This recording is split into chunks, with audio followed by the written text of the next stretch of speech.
Welcome to the global WarWatch network. They're not soldiers, they're not armed. So why are humanitarian workers being hunted across war zones like Gaza, Sudan, and Ukraine? This is the untold reality of modern warfare, and it's getting worse. Today we're diving into a critical yet often overlooked crisis, the alarming and frankly unprecedented escalation of violence against humanitarian aid workers.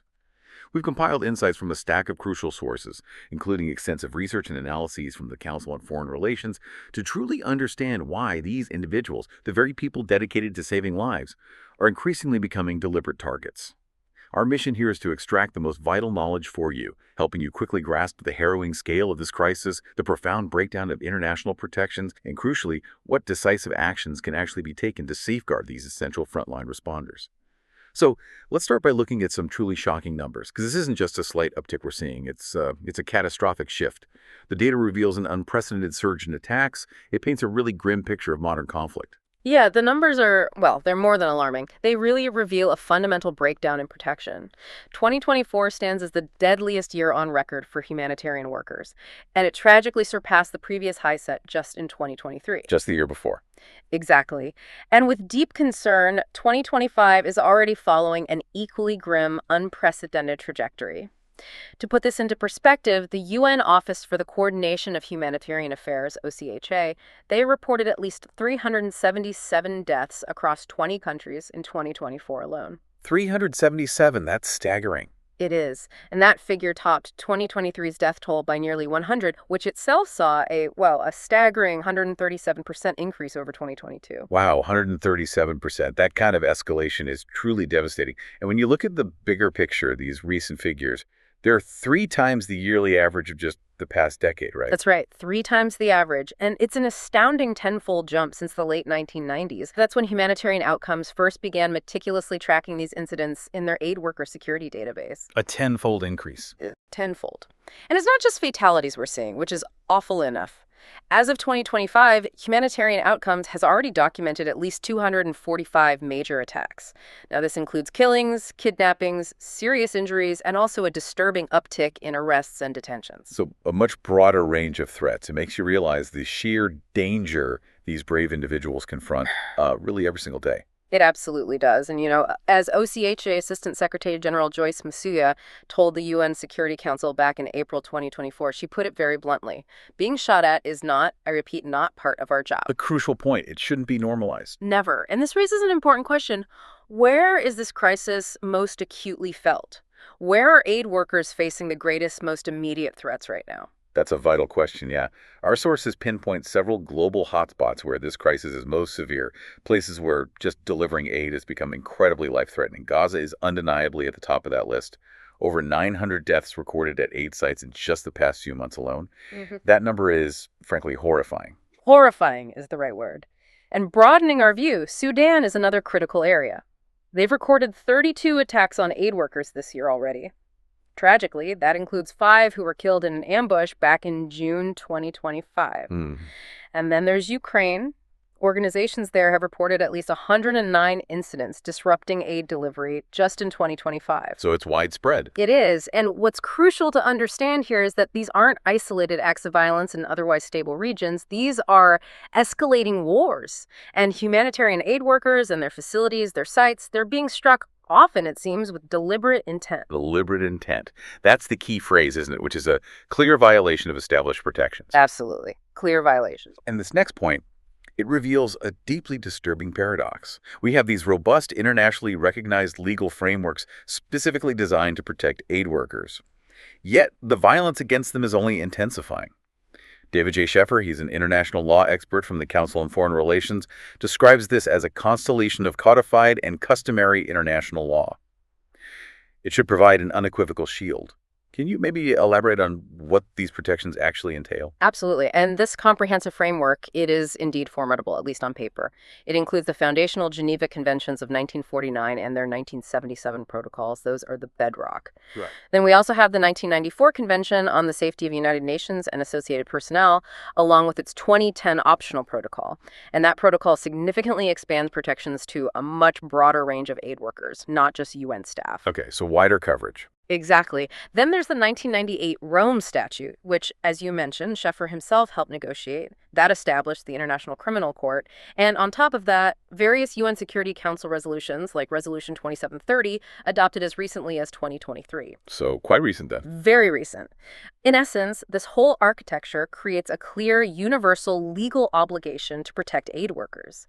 It defines war crimes, it sets out mechanisms for accountability. It's a system designed for clear lines, intended to make humanitarian work possible even in conflict. It really does sound like an impenetrable shield, on paper. So why is the shield failing so dramatically? Why are aid workers still so exposed? Our sources highlight that despite all these extensive laws, the violence has just intensified. Janina Dill, she's a global security professor at the University of Oxford. She starkly observes a veritable epidemic of medical personnel, units, and vehicles being attacked and abused. And she states unequivocally that the rules of humanitarian law have lost their respect. Lost their respect. That's a strong statement. It is a very strong statement, and sadly, it seems accurate. What's particularly unsettling here, and this is a key point, is a significant and troubling shift in the identity of the perpetrators. Historically, violations typically came from, say, local militias or non-state groups. You think of the Rapid Support Forces in Sudan or the Taliban in Afghanistan. Right, non-state actors. Exactly. But the current trend reveals the violence is predominantly perpetrated by states themselves, even states that have ratified and are legally bound by international humanitarian law. That's a critical turning point. So we're talking about governments, actual signatories to these conventions, seemingly actively ignoring them. That appears to be the case. Our sources document instances including the Israeli, Russian, and Sudanese governments striking aid sites. And their response when this happens? Well, they often reject these allegations outright. They claim they are striking legitimate military targets. Which sounds like denial or maybe deliberate legal obfuscation. It blurs the line between civilian and military, doesn't it? Makes accountability incredibly difficult. Precisely. It muddies the waters significantly. And this leads us directly to what's known as deconfliction failure. Deconfliction failure. Explain that. Okay, so humanitarian workers, they use a notification system. They report their specific coordinates, their planned routes, the locations of their facilities directly to the warring parties. This protocol is explicitly designed to prevent them from being accidentally struck.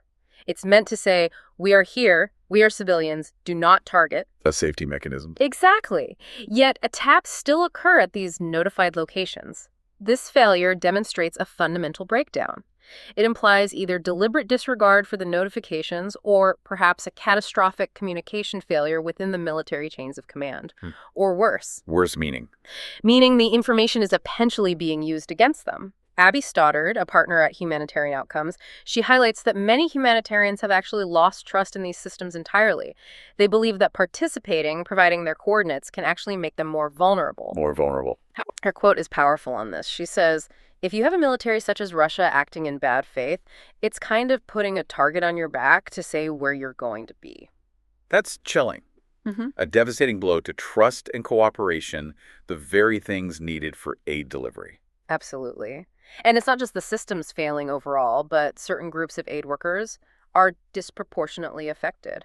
Our sources really highlight the immense vulnerability of local aid workers. Oh, yes, the local staff. What's essential to grasp here is the critical, often unsung role these local aid workers play. They are truly the backbone of relief efforts. They're frequently the most willing and, frankly, the most able to access the most dangerous areas because they have that deep local knowledge, the language skills, the community trust. Indispensable, really. Absolutely. Yet, they are disproportionately targeted. Joyce Mudia, whom we mentioned earlier, estimated that at least 95% of last year's aid worker attacks were on locals. 95%. 95. And broadening our view, it's truly alarming.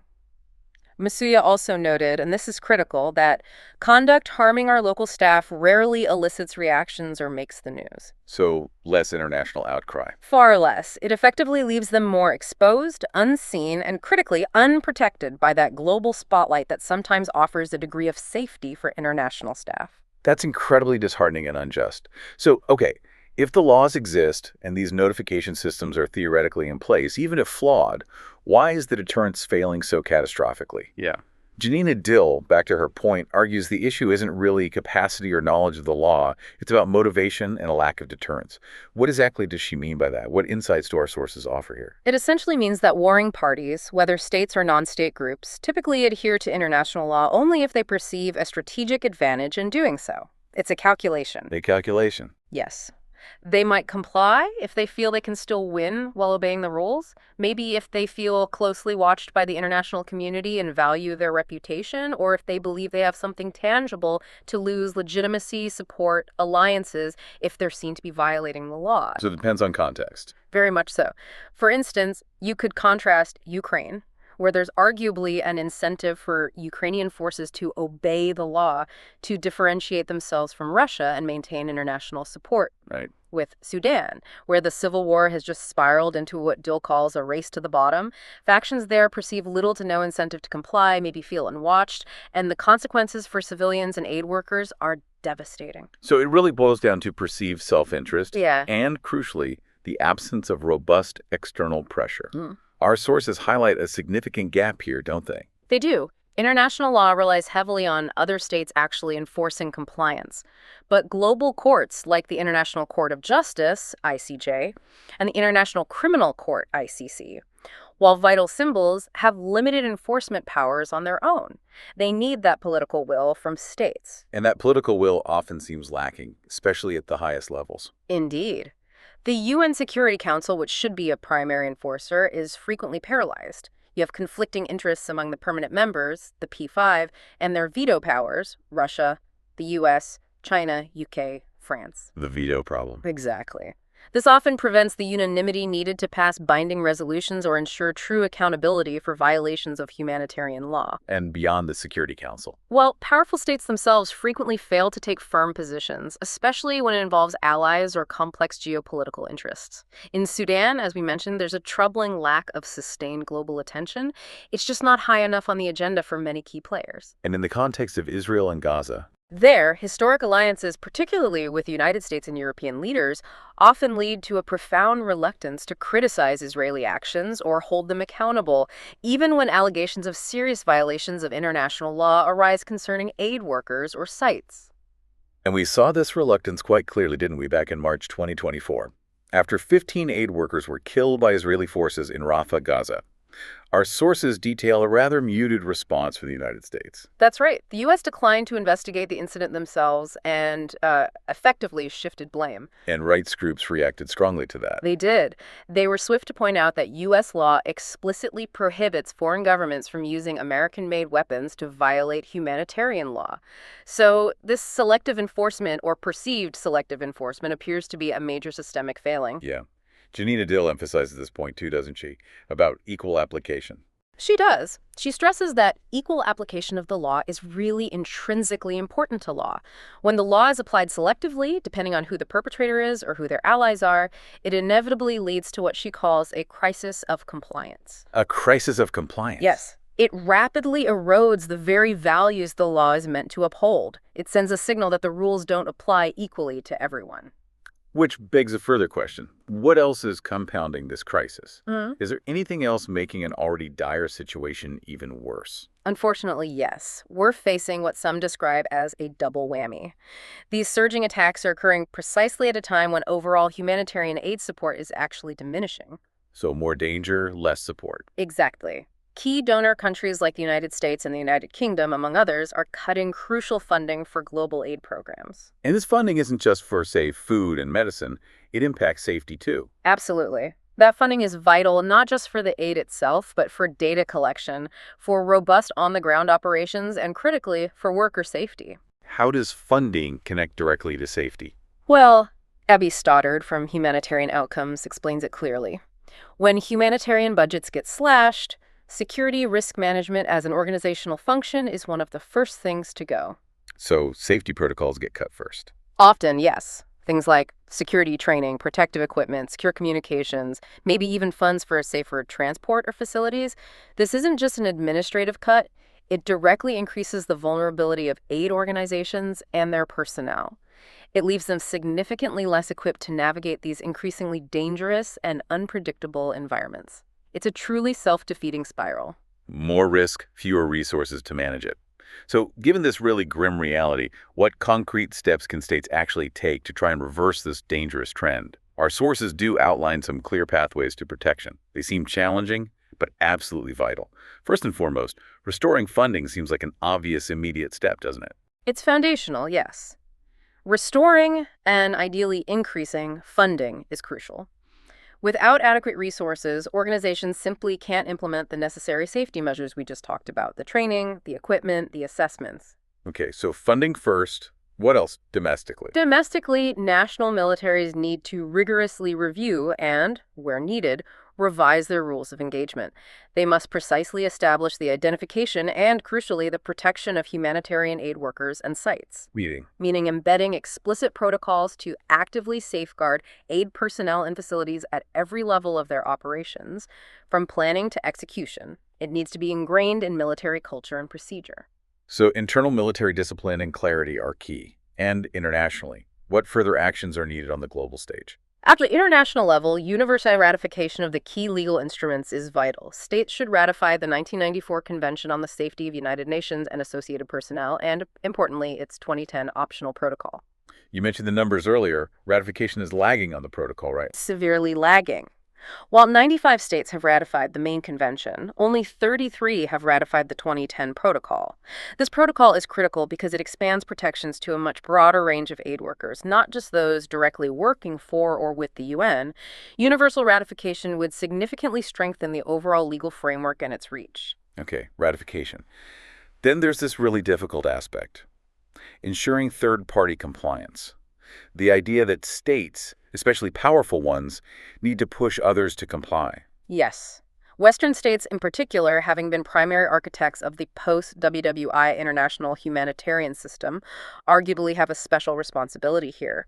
They must ensure a much stronger commitment to international humanitarian law from all parties involved in conflicts, not just adversaries. And that leads to arguably the most critical and perhaps politically hardest step based on everything we've discussed. It does. States must hold even their closest allies accountable when they don't obey the law. Hold allies accountable. Yes. This means unequivocally overcoming that reluctance we talked about, the one rooted in historic alliances or geopolitical convenience. It means directly addressing selective enforcement.